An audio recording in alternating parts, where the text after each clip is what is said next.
A questão é incrível como que a gente tem a dificuldade de imaginar que a gente não esteja na ponta da ponta da ponta máxima de evolução. A gente foi treinado a imaginar a evolução como uma coisa linear e está muito longe de ser verdade. É claro, a gente tem hoje pontos que são indiscutíveis. A questão da praticidade trazida pela internet, pela eletricidade, a facilidade de comunicação com qualquer outro canto do mundo, tudo isso é indiscutível, que está mais evoluído do que estava antes. Talvez outras coisas, nem tanto. O senso de solidariedade, o senso de comunidade, talvez a conscientização social, talvez a integração com a natureza. Esses são pontos que dá logo pra gente imaginar que talvez a gente não esteja na fase mais evoluída deles, né? Só que mesmo quando a gente pensa em coisas mais tecnológicas, o grande ponto que eu tenho a levantar e que o pessoal não consegue entender quando se fala, por exemplo, de não se sabe como os egípcios construíram as pirâmides, não significa que não seja possível hoje em dia, com a tecnologia moderna, construir pirâmides como aquelas. Com certeza isso é possível. Já houve construções muito maiores, muito mais altas, muito mais complexas do que as pirâmides. A questão é que não se sabe como que elas foram feitas com a tecnologia da época. Aí é que é o grande mistério. Muitos desses mistérios da antiguidade vêm por quê? Porque não há registros atuais para nós de qual tecnologia que eles usaram para fazer aquilo. Aí, por exemplo, como construíram Machu Picchu se eles não tinham nem o ferro? Porque as técnicas que se conhece que permitia cortar aquelas pedras com aquela precisão teria a ver com ferro. Inclusive, alguns cortes são tão precisos, semelhantes a que seria corte a laser nos dias de hoje.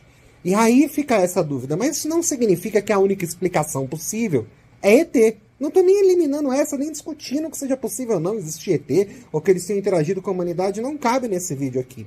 Mas a questão é a gente entender que tecnologias se perdem com a passagem do tempo, por mais de um motivo, de desuso a obliteração. Ou seja, destruição de um povo e das pessoas que continham aquele conhecimento que era meio secreto. É difícil a gente imaginar isso em um mundo onde o conhecimento parece estar a muito fácil acesso. Hoje em dia, ainda mais com o chat GPT misturado com o Google, misturado com a Wikipédia, você tem a ideia de que qualquer conhecimento é muito fácil de se ter acesso. Só que se a gente começa a imaginar um pouquinho além do senso comum, a gente percebe que talvez não seja tão fácil assim. Por exemplo, dados específicos sobre o que acontece na Coreia do Norte. Arquivos secretos sobre a ditadura em algum país, qualquer que seja. Ou mesmo os ufólogos falando do conhecimento que está secreto em alguns locais perdidos do governo americano, ou documentos secretos do Vaticano. Quem dirá, então, por exemplo, a composição exata da Coca-Cola, ou como se faz um determinado produto que acaba sendo produzido por uma única empresa, alguma droga, alguma vacina, algum remédio, né? Droga no sentido de remédio, por favor. Então, assim, algum tipo de tecnologia muito específico. Esses tipos de conhecimento, que inclusive existe espionagem industrial para se tentar chegar até eles são conhecimentos mais secretos. Isso quer dizer que, teoricamente, é possível que eles sejam, sim, perdidos. Uma coisa mais simples, mais próxima de vocês, quem não teve a famosa torta da tia Zezé, que era a coisa mais deliciosa do mundo, mas ela nunca ensinou ninguém como fazer. Ela imaginava que um dia ela teria uma filha, ensinaria só para sua filha, ela acabou nunca tendo filha, nunca ensinou, morreu, e até hoje todo mundo lembra com saudade da torta dela, e ninguém sabe como fazer aquilo. Foi um conhecimento técnico que se perdeu. Quer uma coisa mais simples? Por exemplo, código Morse. Bem antes ainda da invenção do telefone, já tinham inventado o telégrafo. E as mensagens eram transmitidas através de impulsos elétricos. Era um conjunto de choquezinhos rápidos ou devagar, tipo mais demorados, né, ou mais rápidos, que faziam tocar, entre aspas, um sininho lá do outro lado, uma espécie de uma campainha. E um código que, dependendo da sequência de sons rápidos ou demorados, se transformavam numa letra. Então, por exemplo, blim, blim, blim seria S. Blim, blim, blim, seria O. E assim por diante, tá? Esse tipo de coisa era extremamente necessário de qualquer pessoa que trabalhasse com comunicação à distância conhecer isso. Era comum pessoas normais que tinham recebido o telégrafo em casa, porque com o passar do avanço ele ia furando um papelzinho e você conseguia ver pelos furinhos qual letra que era. A pessoa recebia e pelos furinhos ela reconhecia aquela mensagem. As pessoas que eram os telegrafistas, que faziam, né, passavam a mensagem e recebiam, de ouvir aquela sequência de sons, ela sabia reconhecer a mensagem. Alguém chegava e ditava para ela, ela ia batendo ali rapidinho naquele sequência de impulsos elétricos rápidos ou demorados, ela conseguia passar a mensagem. Hoje em dia, claro, há quem conheça isso. Esse código existe ainda, como você pesquisar ali na internet? Claro que existe. Mas a questão é que hoje ele já está extremamente mais em desuso do que ele estava 150 anos atrás. E talvez, quem sabe, daqui a 1000 anos ele tenha sido esquecido.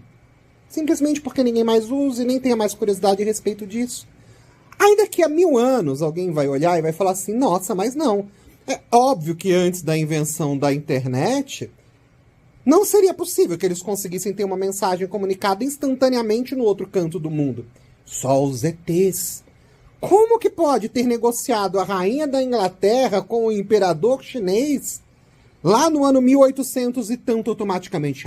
Os ETs é que mandaram a mensagem.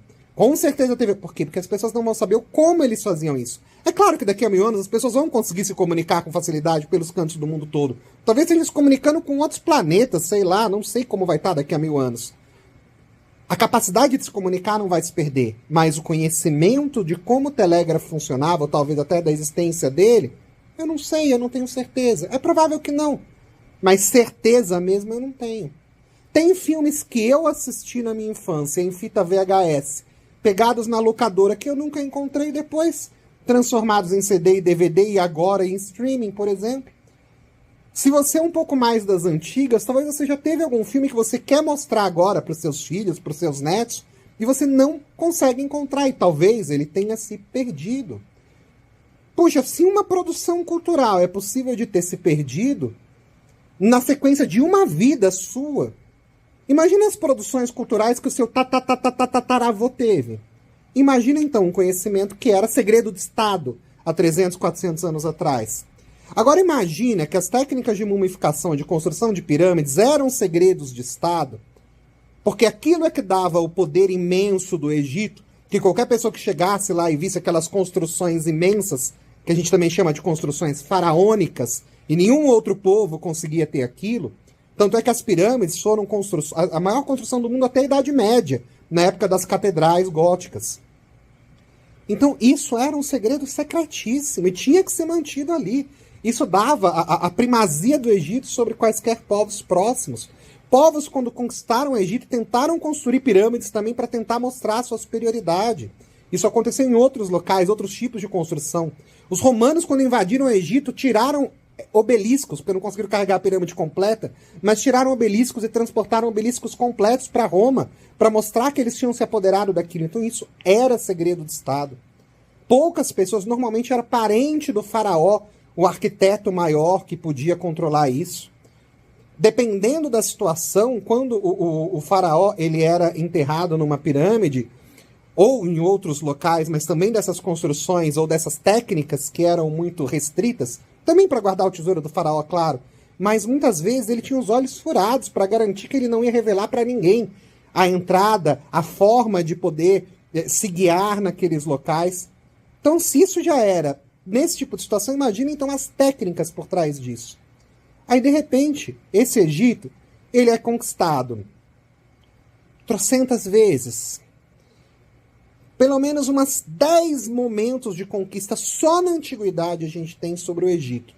Alguns desses momentos de conquista com perseguição aos escribas, especialmente depois na era cristã, porque aquilo era visto como magia, como outra religião, como algo contrário à ordem religiosa que estava sendo estabelecida. Escritos foram destruídos de forma categórica. Então é muito possível que muitas tecnologias e muitos conhecimentos tenham se perdido.